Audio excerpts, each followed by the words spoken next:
할렐루야. 오늘 예배 자리에 나오신 모든 성도님들을 환영합니다. 오늘 성령 강림 후 6번째 주일 예배를 하나님께 올려드리도록 하겠습니다.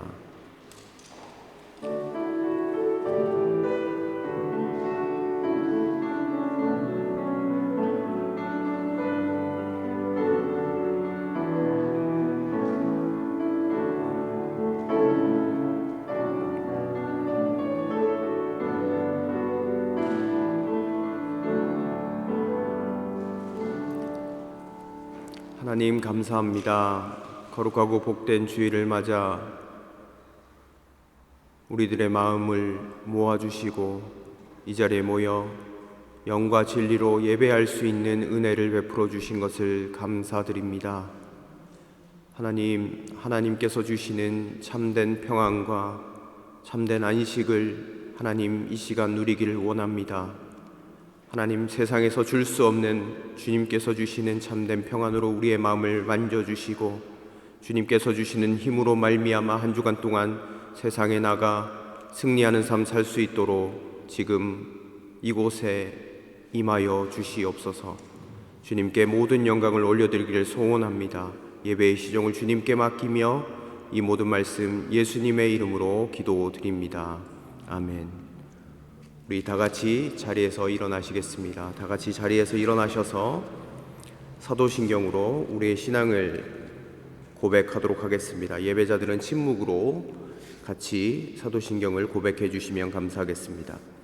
전능하사 천지를 만드신 하나님 아버지를 내가 믿사오며 그 외아들 우리 주 예수 그리스도를 믿사오니 이는 성령으로 잉태하사 동정녀 마리아에게 나시고 본디오 빌라도에게 고난을 받으사 십자가에 못 박혀 죽으시고 장사한 지 사흘 만에 죽은 자 가운데서 다시 살아나시며 하늘에 오르사 전능하신 하나님 우편에 앉아 계시다가 저리로서 산자와 죽은 자를 심판하러 오시리라.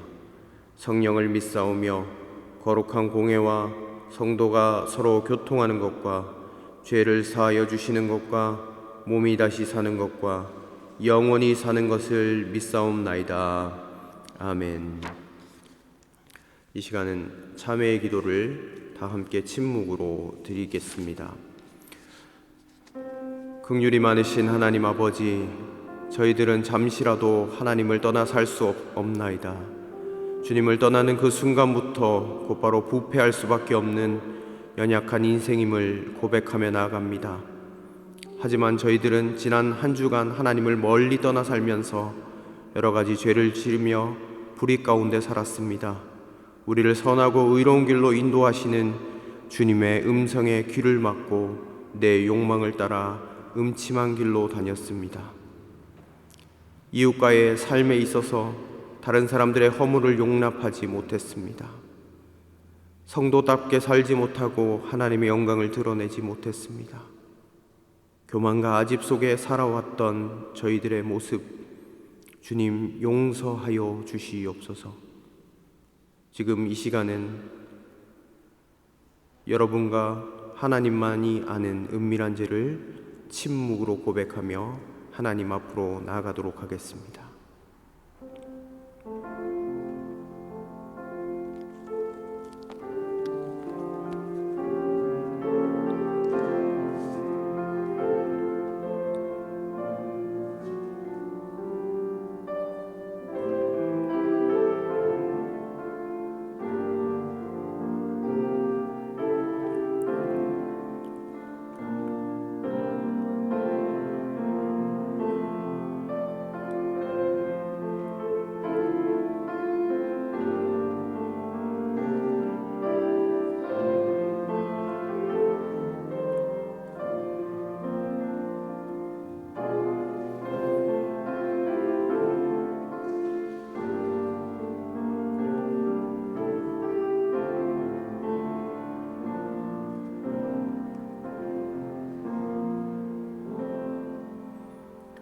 허물의 사함을 받고 자신의 죄가 가려진 자는 복이 있도다.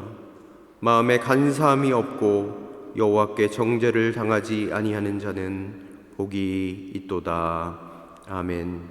우리 다 같이 자리에 앉으시겠습니다.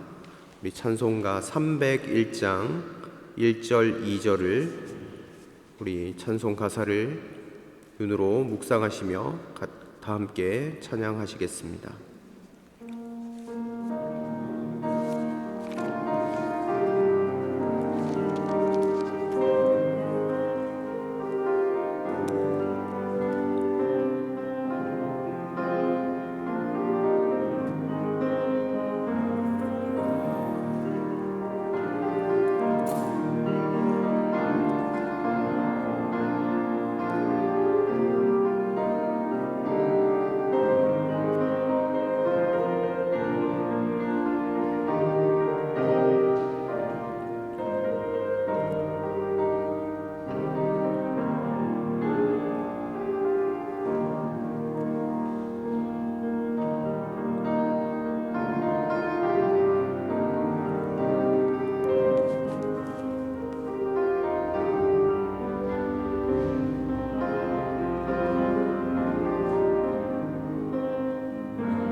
아멘. 예배를 위하여 서재기 장로님 나와주셔서 우리를 대표하여 기도 드리시겠습니다.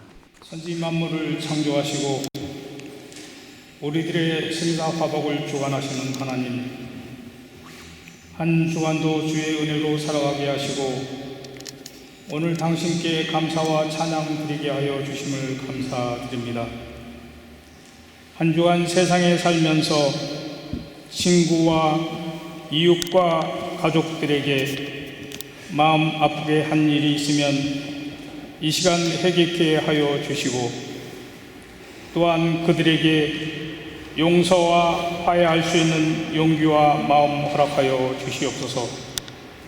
지식과 과학과 물질 만능이었던 이 세상, 빈부격차와 불의와 악의가 정의를 외면한 이 세상은 병과 죽음의 자연 앞에 인간의 무력함을 느끼고 있습니다.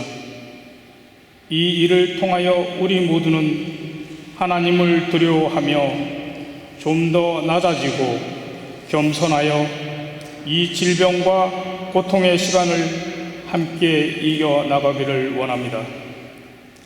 나이 드시고 몸이 약하며 병중에서 고생하는 교우들, 주님 친히 찾아가셔서 위로와 회복을 통하여 주의 은혜를 더 감사할 수 있게 도와주시고 주님께 한 걸음 더 가까이 갈 수 있는 기회 되게 하여 주시옵소서.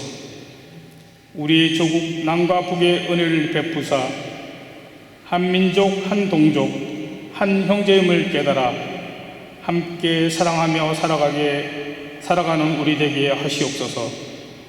이 시간 주의 종을 통한 하나님의 말씀이 남은 삶도 주의 뜻과 길을 행하며 실천하는 저희들 되게 하셔서 주의 뜻이 이 땅에서 이루어지도록 결단하는 이 시간 되게 도와주시옵소서. 이 모든 말씀을 지금도 우리 곁에 계어서 기쁨과 희망이 되시는 예수님 이름으로 기도드립니다.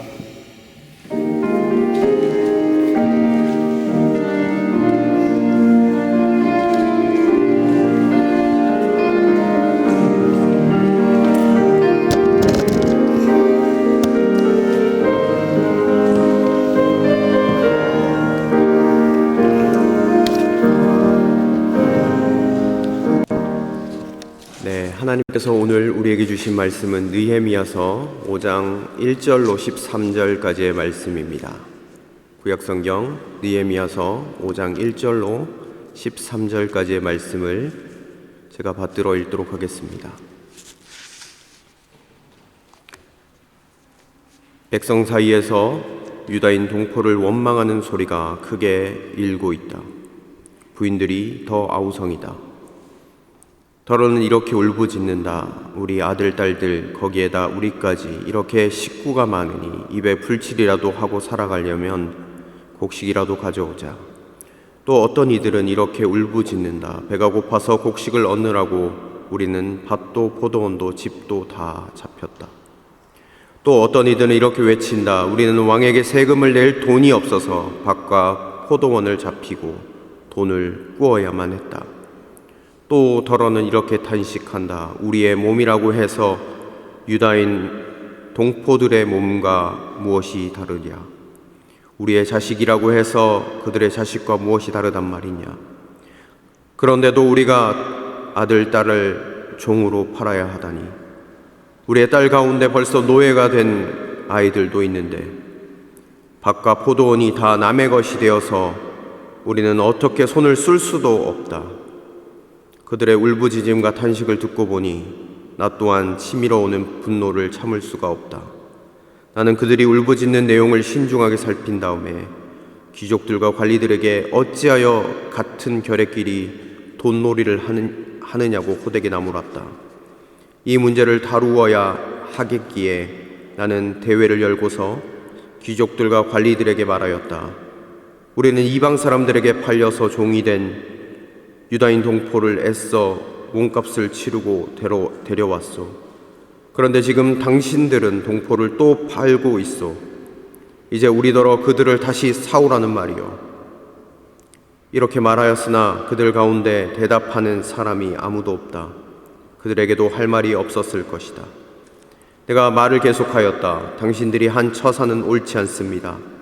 이방인 원수들에게 웃음거리가 되지 않으려거든 하나님을 두려워하면서 살아야 합니다.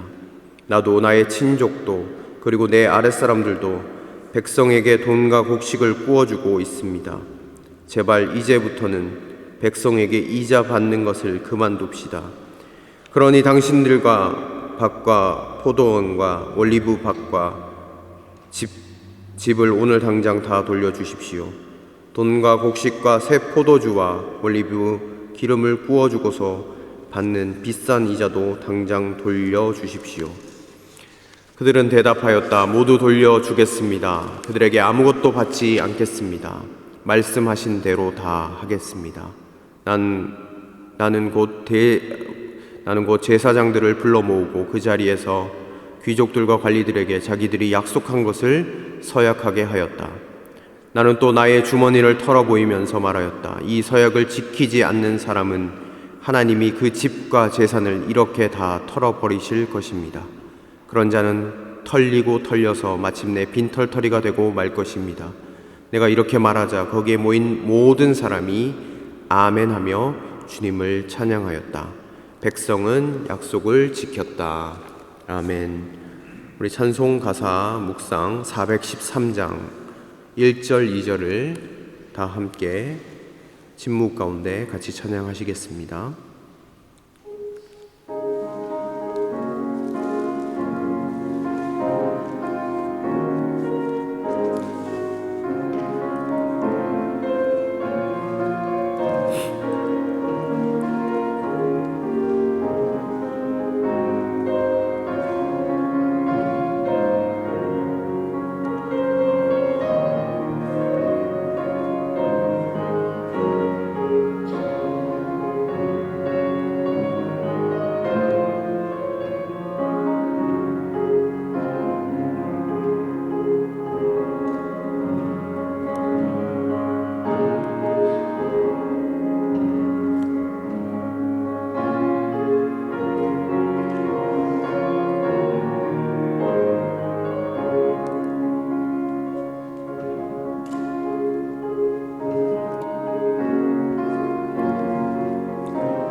아멘.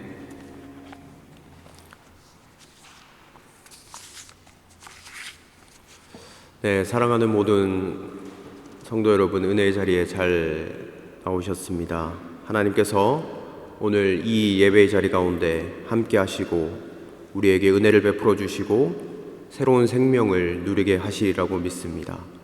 우리 이 시간 옆에 뒤에 계신 분 눈맞춤으로 한번 인사하시면 좋겠습니다. 사랑의 눈빛으로 축복하시면서 이런 마음으로 축복하시면 좋겠습니다. 하나님께서 당신을 정말로 사랑하십니다 라는 눈빛으로 한번 인사해 주시면 좋겠습니다.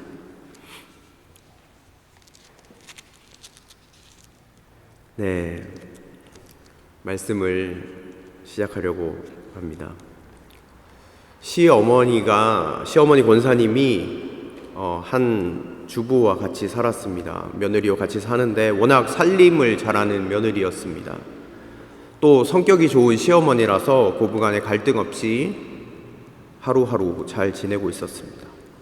그런데 언제부터인가 이 시어머니께서 저녁에 자꾸 집에 들어오는데 다 시들어 빠진 채소를 사가지고 오셨습니다. 시든 상추, 시든 깻잎, 시든 파. 매일 돌아가며 사오자 며느리에게 걱정이 생겼습니다. 시어머니께서 시력에 문제가 생기셨나? 아니면 어머니의 기억력이 문제가 생기신 거 아닌가? 아니면 정말 치매의 전조 증상 아닐까? 별의별 생각을 다 했다고 합니다. 이렇게 여러 가지 생각이 들다가 조심스럽게 어머니에게 여쭤보자는 생각이 들었습니다. 그래서 이렇게 여쭈었습니다. 어머니, 혹시 요즘 계속해서 시든 채소만을 사오시는데 왜 시든 채소만 사오셔요? 그랬더니 어머니가 이렇게 말씀하셨습니다. 요 앞에 시장에 혼자 텃밭을 가꾼 채소를 파는 할머니가 있는데 근데 어느 날 그 할머니가 시든 채소를 들고 오신 거야. 그래서 이야기를 들어봤더니 아들, 딸 다 취업하고 여기저기 떠나서 연락도 없고 할머니 혼자서 채소를 파는 걸로 생활을 하고 계셨는데 며칠 아파 누워 있었더니 이 채소들이 다 시들어 버렸다는 거죠. 그렇다고 놓을 수도 없어서 매일 뽑아서 들고 나오신다는 이야기를 듣고 너무 딱해서 조금씩 도움이 되시라고 매일 사오고 있단다. 이렇게 얘기하는 것 아닙니까? 며느리가요, 그 이야기를 듣고 있다가 시어머니를 의심했던 것에 대해서 죄송스러운 마음이 들었고 더 나아가서는 더 존경하는 마음으로 시어머니를 바라보게 되었다고 합니다.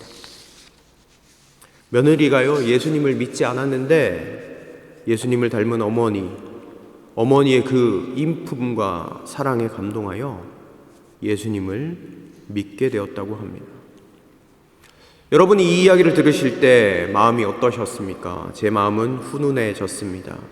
이 시어머니 권사님의 행동이 작은 것처럼 보이지만 이 작은 일도 우리의 삶에서 쉽지 않다는 것을 알기 때문에 더욱더 제 마음이 따뜻해지는 것 같습니다.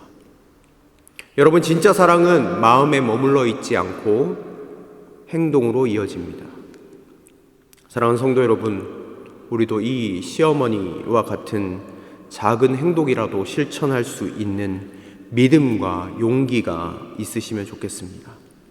오늘 말씀을 통해서 우리 안에 사랑과 따뜻함이 회복되어 우리의 가정과 교회와 사회를 하나님의 사랑으로 잘 섬길 수 있는 그런 믿음과 은혜가 생겨나기를 진심으로 축복하며 기원드립니다.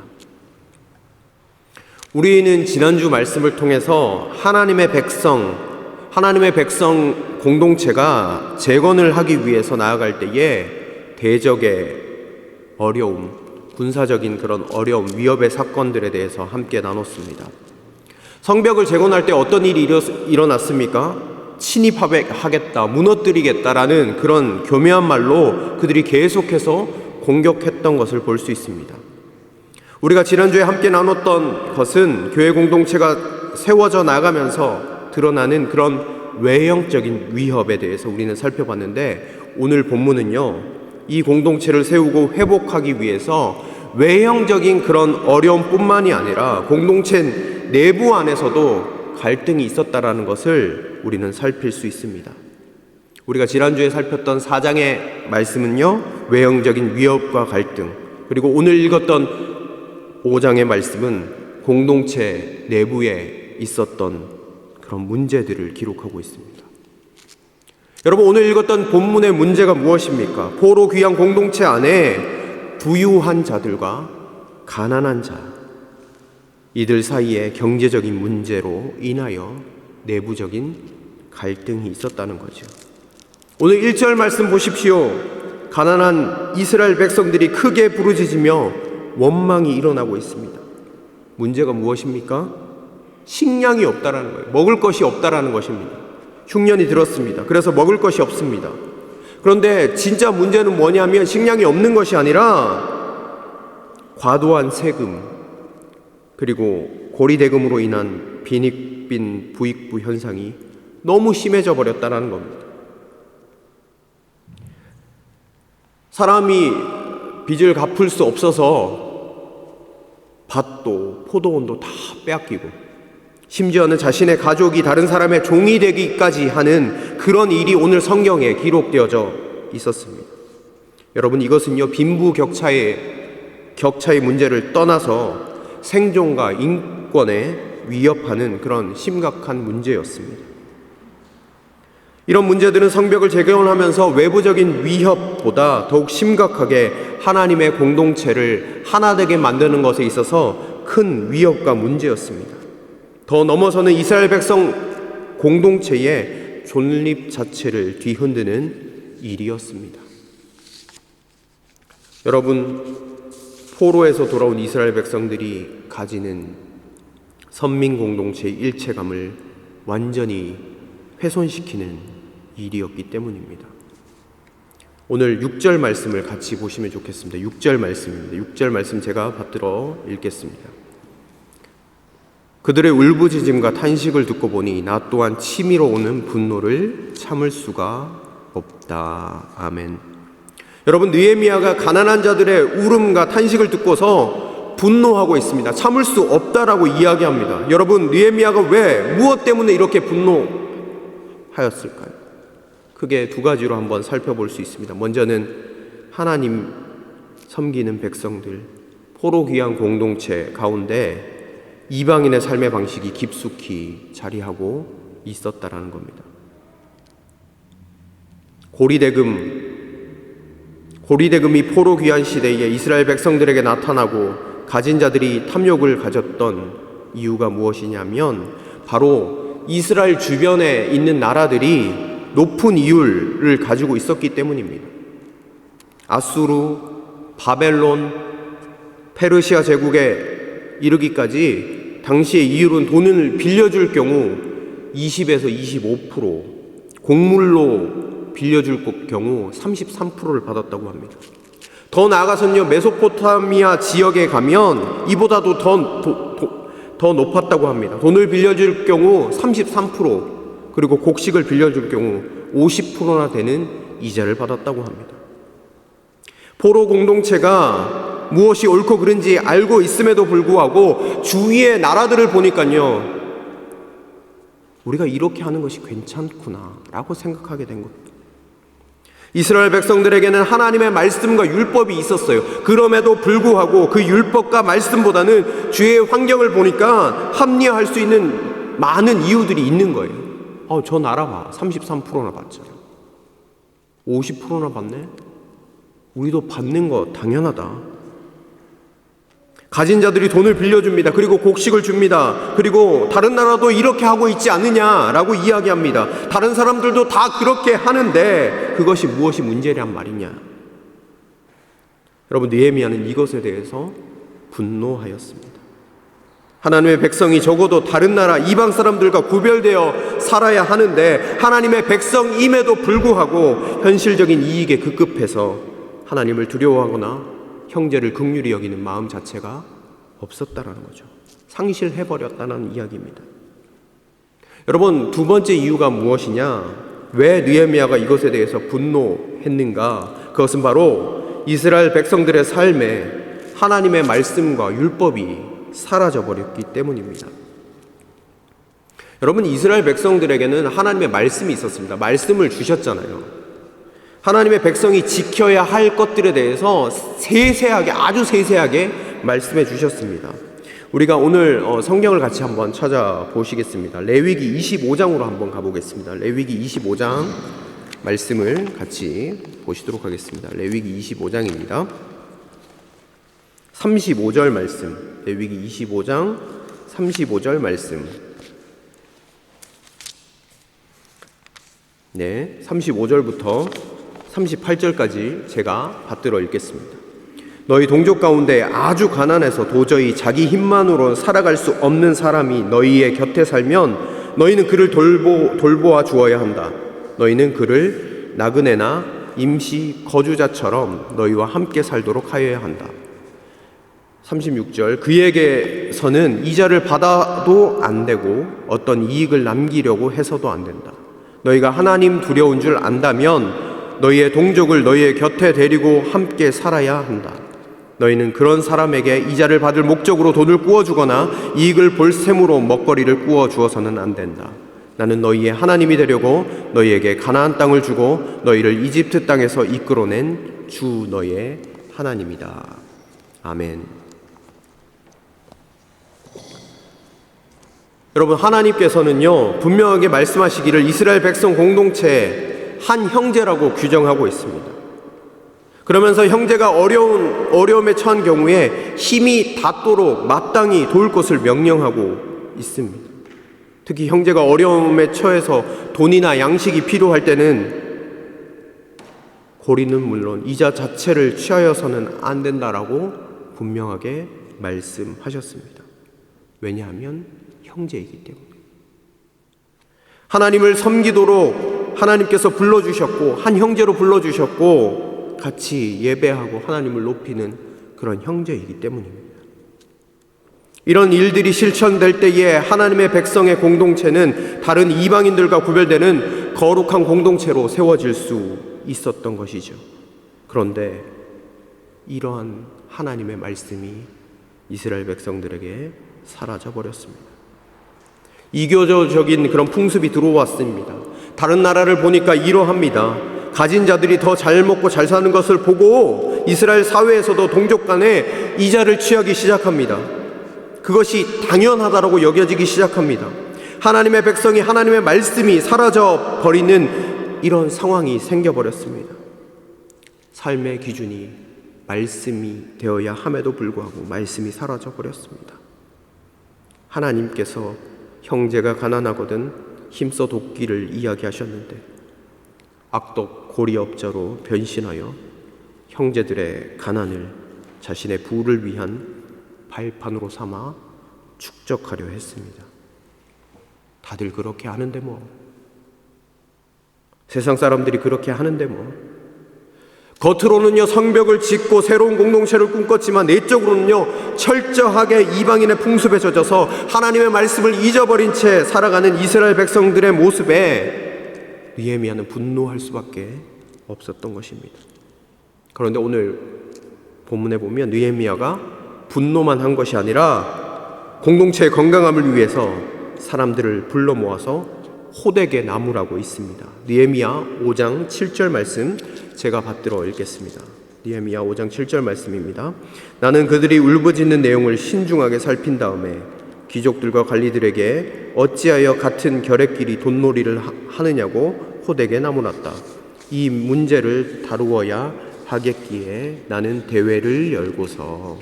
아멘. 여러분, 아무리 이스라엘의 지도자라고 할지라도 귀족들과 관리들을 호되게 나무라는 일이 쉬운 일이었을까요? 여러분 한번 생각해 보시기 바랍니다. 그것이 쉬운 일이었을까? 네, 성벽의 재건을 위한 제정은 누가 되었을까요? 귀족과 관리들이 대부분 그 일들을 제정을 되었습니다.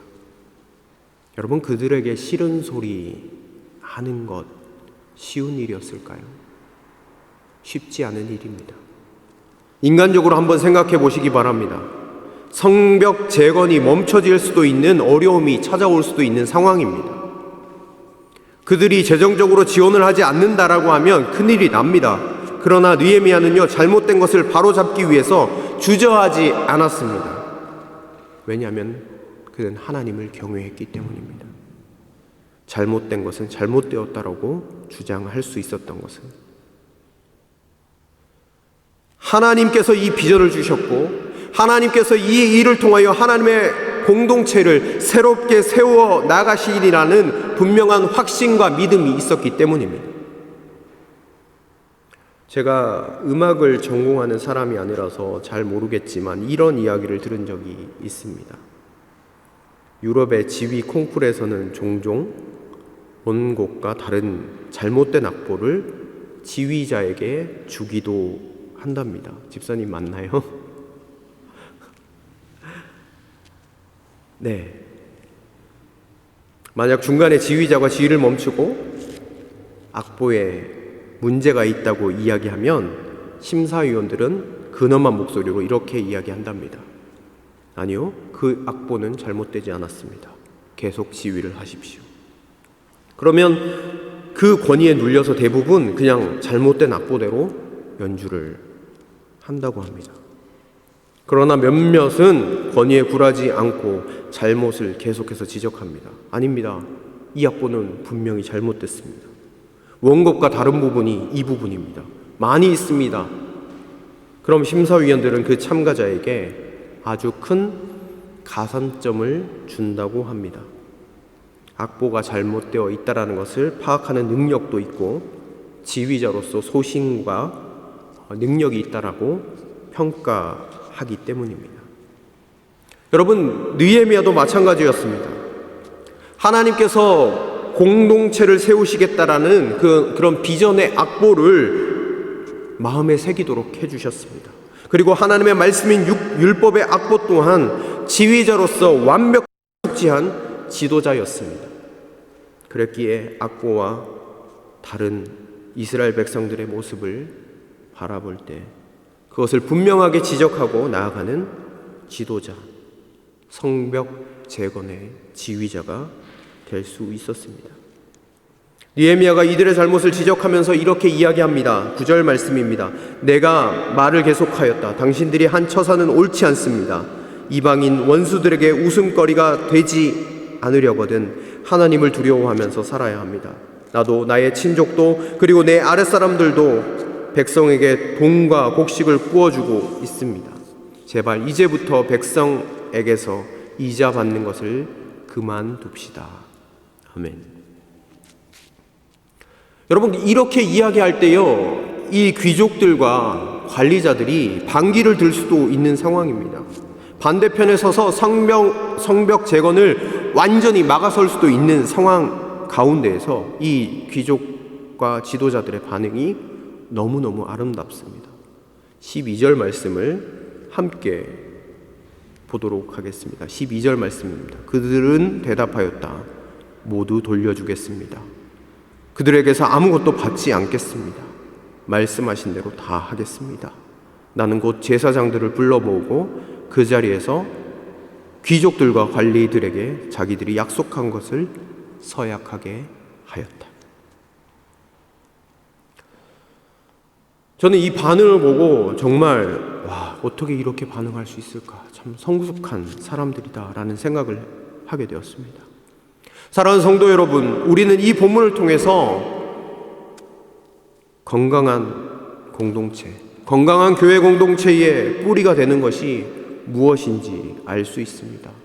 그것이 무엇이냐면 첫 번째 바로 회개입니다.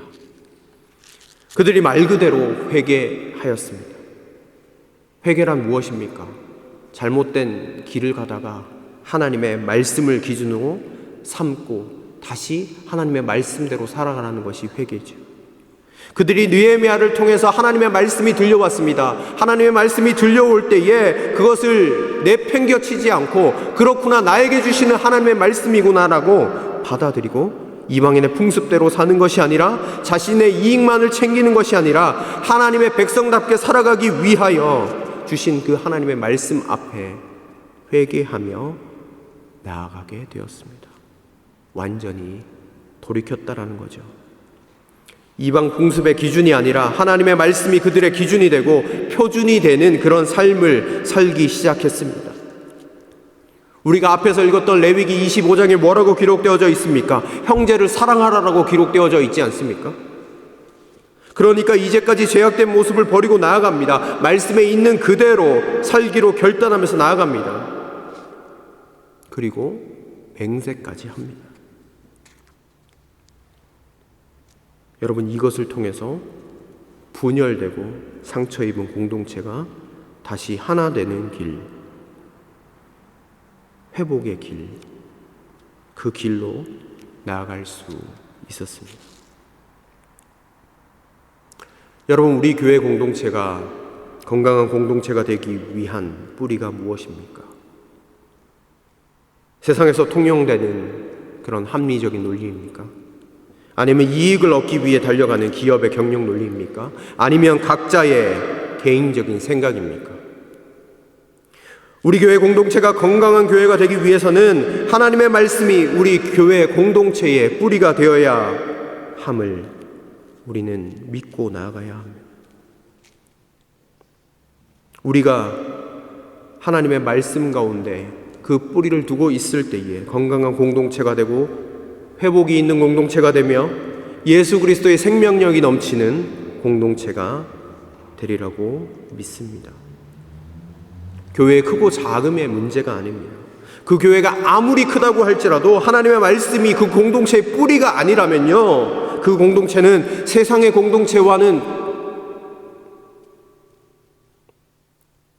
세상의 공동체와 무엇이 다르겠습니까? 그러나 교회가 규모가 작다고 할지라도 이 가운데 하나님의 말씀이 있고 그 말씀에 기초하여 세워진 교회라고 한다면 세상 가운데 구별된 공동체, 예수님의 향기를 바라는 기업과 복된 공동체가 될 줄로 믿습니다. 두 번째로는 이들을 통하여 우리가 건강한 공동체의 뿌리를 알 수 있는데 내려놓음입니다. 자신의 것을 내려놓았습니다. 귀족들과 관리자들은 자신의 것을 다 내려놓고 가난한 자들에게 자신의 것을 돌렸습니다. 그렇게 할 때 건강한 이스라엘 공동체, 하나된 공동체의 초석이 세워졌습니다. 사랑하는 성도 여러분, 교회는 무슨 공동체입니까? 예수 공동체 아닙니까? 예수 공동체는 사랑의 공동체입니다. 사랑으로 세워진 공동체죠. 여러분, 사랑이 언제 구체화됩니까? 사랑은 자신의 것을 내려놓을 때 구체화됩니다. 자신의 시간을 내려놓을 때 구체화됩니다. 자신의 물질을 내려놓을 때 구체화되는 겁니다. 자신의 자존심을 내려놓기 시작할 때 공동체가 사랑으로 다시 세워져 가는 겁니다. 때때로 이 형제 자매를 위해서 내가 이렇게까지 해야 하는가, 그런 마음이 들 수도 있습니다. 그러나 여러분, 우리가 내려놓기 시작하면요, 이 공동체를 통해서 하나님의 나라가 실현되는 그런 놀라운 일들이 우리 가운데 일어나게 된다는 것입니다. 저는 이 본문을 보면서 누가 딱 생각이 났냐면 누가복음에 나오는 세리 삭개오가 딱 생각이 나더라고요. 그럼 삭개오 세리였잖아요. 악착같이 세금을 걷어들인 세리. 로마 제국의 신임을 얻었는지는 모르겠지만 유다 사람들과 관계가 좋지 못했습니다. 왜냐하면 악착같이 받아냈기 때문이죠. 예수님이 삭개오를 만나 주셨고 그의 삶이 말씀 가운데 변화되지 않았습니까? 그 열매로 나타났던 것이 무엇입니까? 바로 내려놓음이었습니다. 자신이 가지고 있던 재산을 어떻게 합니까? 가난한 자들에게 나눠줍니다. 그리고 남에게 부당하게 취한 것이 있으면 4배나 갚겠다라고 약속까지 합니다. 그리고 그는 구원의 은혜를 경험하게 되었습니다. 그 이후에 삭개오의 삶은 성경에 기록되어져 있지는 않지만 아마 이스라엘 백성들로부터 다시 많은 사랑을 받고 또 많은 사람들에게 자신의 것을 나누는 삶을 분명히 살았으리라고 믿습니다. 여러분, 초대교회 공동체는 어떠했습니까? 그들에게도 내려놓음의 은혜가 있었습니다. 성령의 충만함을 받고 그들이 자신의 물건을 내어놓아 서로 통용하기 시작했습니다. 놀라운 초대교회의 역사가 일어났죠. 강력한 생명의 역사가 그 가운데 나타났습니다. 여러분, 오늘 본문의 귀족들과 관리자들, 그리고 오늘 읽지는 않았지만 14절에서 19절의 말씀을 보면 느헤미야도 가난한 백성들 때문에 자신의 총독의 녹을 받지 않고 포기하는 모습을 볼 수 있습니다. 이것이 바로 건강한 교회 공동체의 뿌리입니다. 내려놓는 것, 포기하는 것입니다. 그것을 통하여 하나님은 하나님의 건강한 공동체로 다시 세워 나가셨습니다. 사랑하는 복음교회 성도 여러분, 우리에게도 이와 같은 은혜와 결단이 있으시면 좋겠습니다. 하나님의 말씀이 우리의 기준이 되면 좋겠습니다.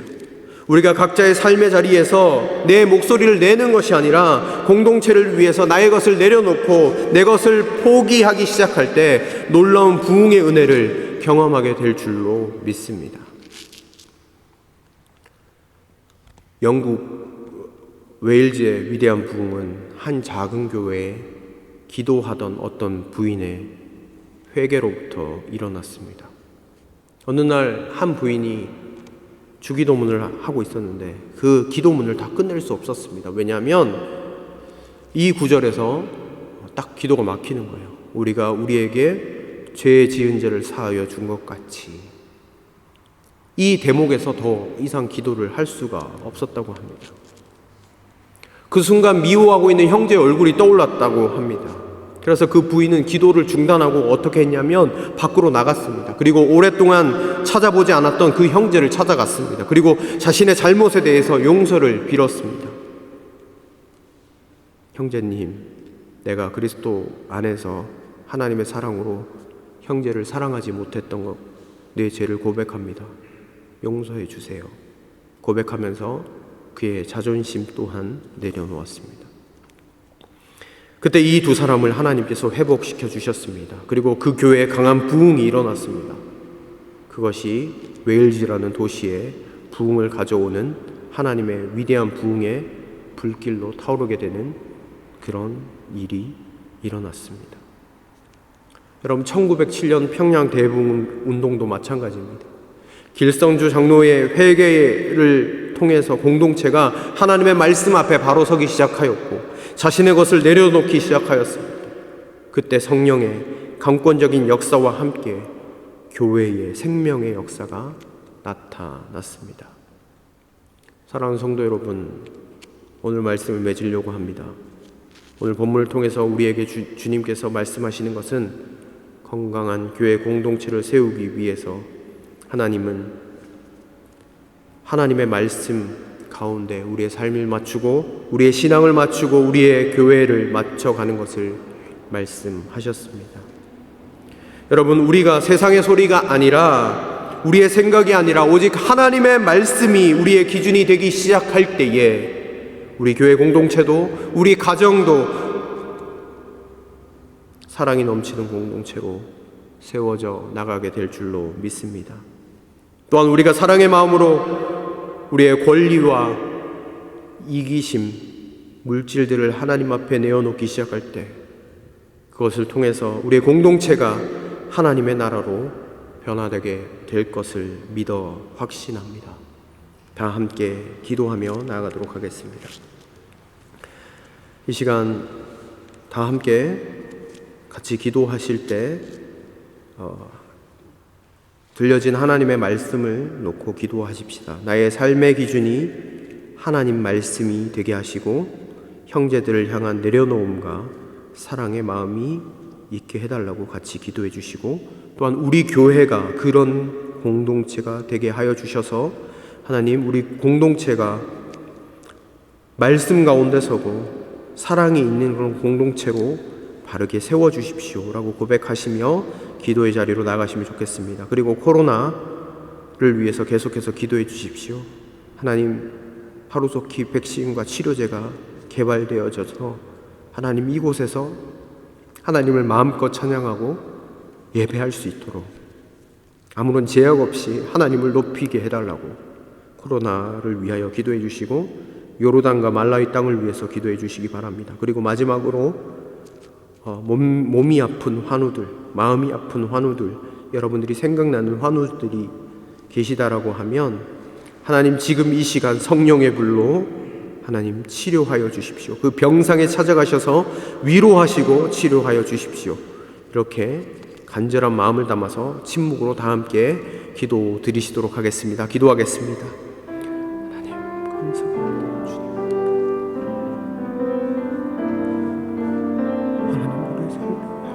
하나님 우리의 삶에 하나님의 말씀 되게 하여 주십시오. 하나님 아버지 함께 해 주십시오.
하나님, 오늘 말씀을 통하여 우리에게 하나님의 말씀을 우리 마음판에 새겨주셔서 감사합니다.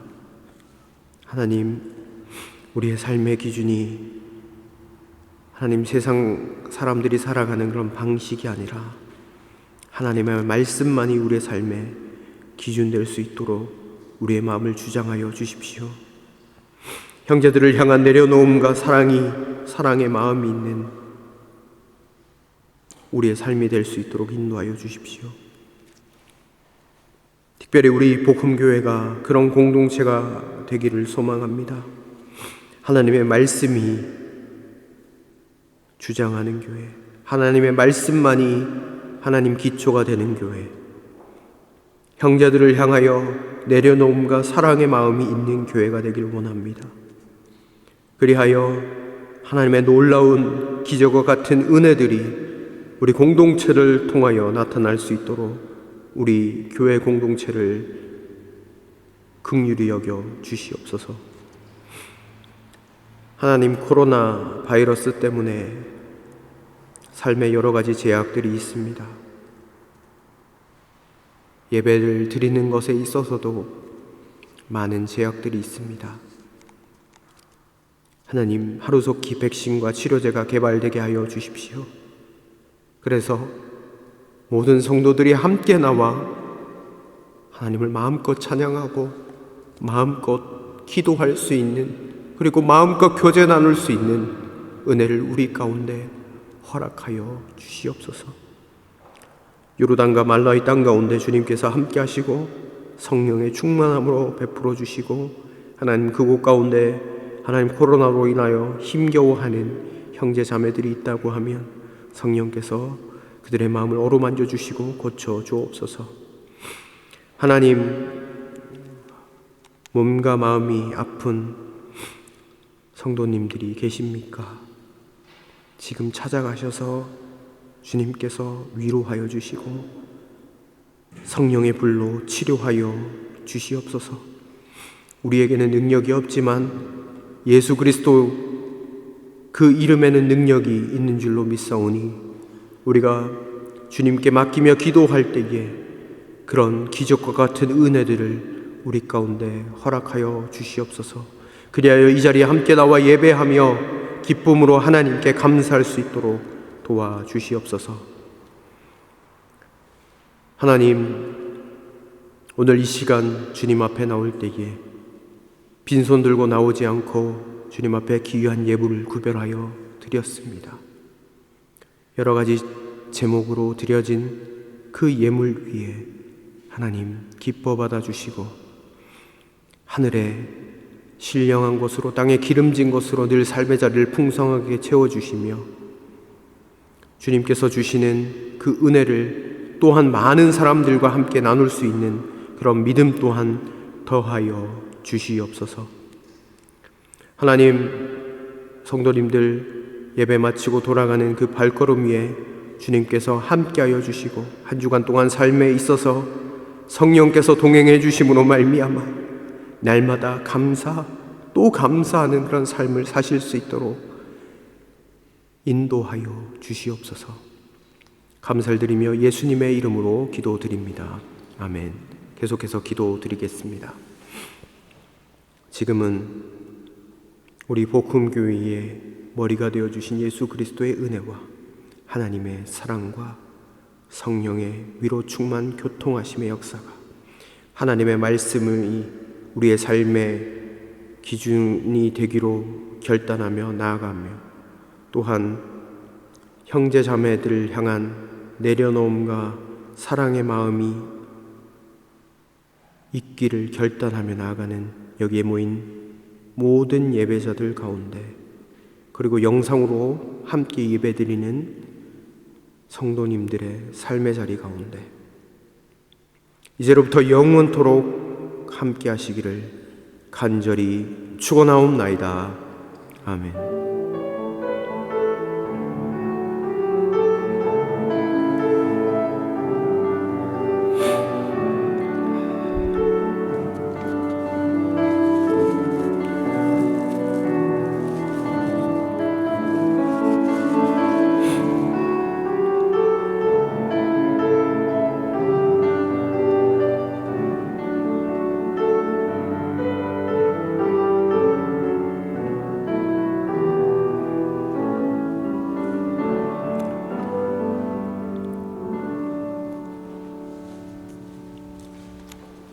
네, 예배를 모두 마쳤습니다. 한 주간 동안 승리하는 삶 사시기 바랍니다.